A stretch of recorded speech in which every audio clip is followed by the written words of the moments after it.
Hi everybody. I just wanted to catch up with you guys. So I kind of alluded recently that I was going to be working on a children's book, and I said I'd keep you guys updated on that. I've not done the best job of keeping you updated on that, and that's not because I haven't been doing things. It's because I've actually been really busy with some other things, but also actually working on the book. This is the beginning of my manuscript.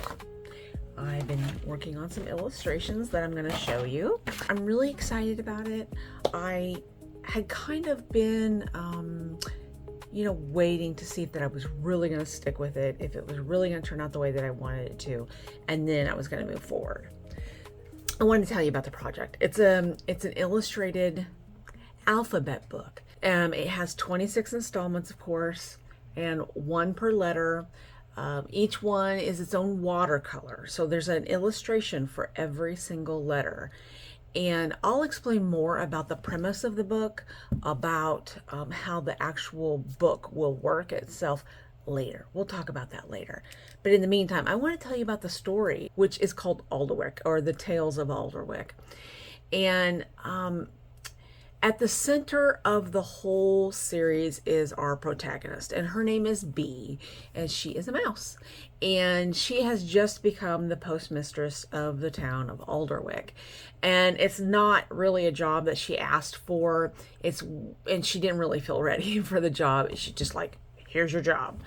She's really, really a shy mouse, and she would rather not ever be noticed. And she feels very alone in her world. And then on her very first day at Alderwick, she finds a key. And this key is to the attic of the post office, and it's been missing for many, many years. And she happens to find it like right away.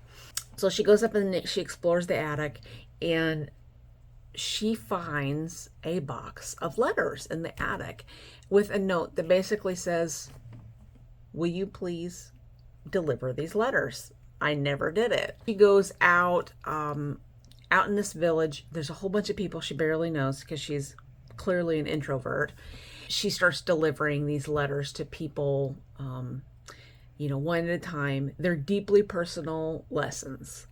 And that's one of the things I love about the book, is there's things for us to learn, not just as children, but as an adults from the book.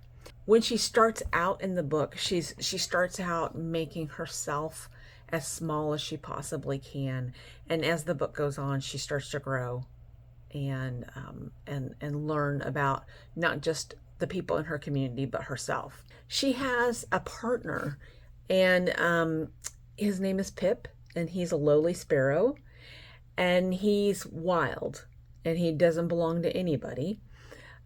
He's genuinely everybody's friend, and especially the ones nobody ever talks to.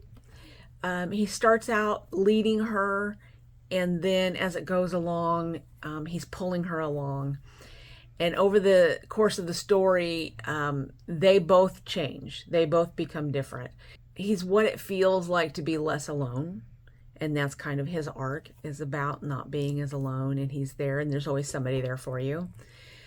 And then I want to tell you about the town of Alderwick itself. Alderwick is a village, and it's named after the alder tree. And that's not just a name. The purpose of it being named Alderwick is the fact that the alder tree, it's a tree that grows along the riverbanks, and its roots holds the river together. And so it's kind of a metaphor for the town, in that the roots hold the town together, and the people are the roots of the town. I want to show you some of the illustrations I've already had done. Now, the reason why I haven't already been showing you as I go is I didn't know that I was going to be able to get this book written and be able to illustrate it. And so I want to show you what I have already done. First off, we have the manuscript, which is about, I would say, maybe 80% done.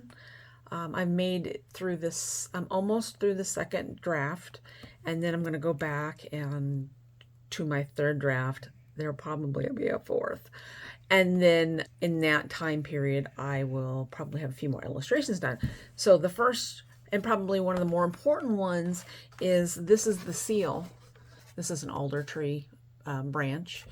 And this is the seal that goes on every letter. The story kind of talks about the seal as we go along. So the first one is B. This is B in the attic discovering the letters. And you'll see the letter is a very prominent part of the story, the illustration.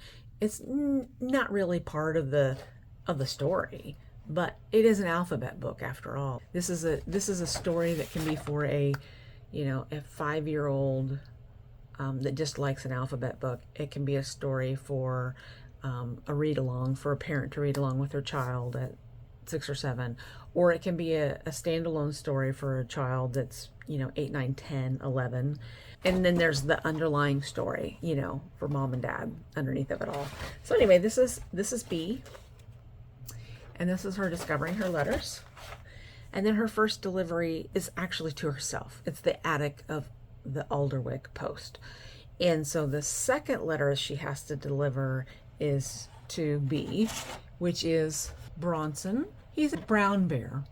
He owns a bakery, clearly. And then the third letter, which I have done, is the letter C, which is Constance, the cat. And she is the reverend for her church. This whole storyline takes place over approximately 1 day. So she starts out very early in the morning until late at night, and you'll kind of see the colors and the light change as we go along.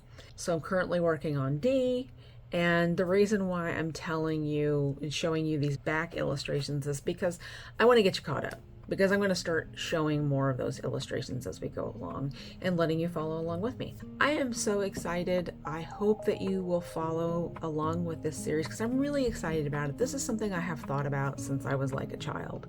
And then I got this idea and I couldn't get it out of my head. It wouldn't go away. So when that happens, you kind of have to do it. So I decided that I would dedicate at least maybe 6 months. I don't know how long it will take me, maybe a year, to really highly focus on this. I'll have some other projects in there too, but it's mostly the book right now. And then later on, I will explain to you how you can experience this book, because it's going to be a little bit different. I'm really excited about this whole entire world that I've created.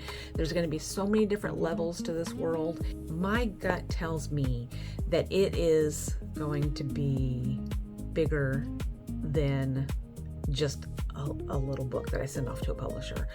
I feel like it's a whole world. And I think that everybody else is going to love that world too. So I would love for you to follow me and experience this with me. See you soon. Bye.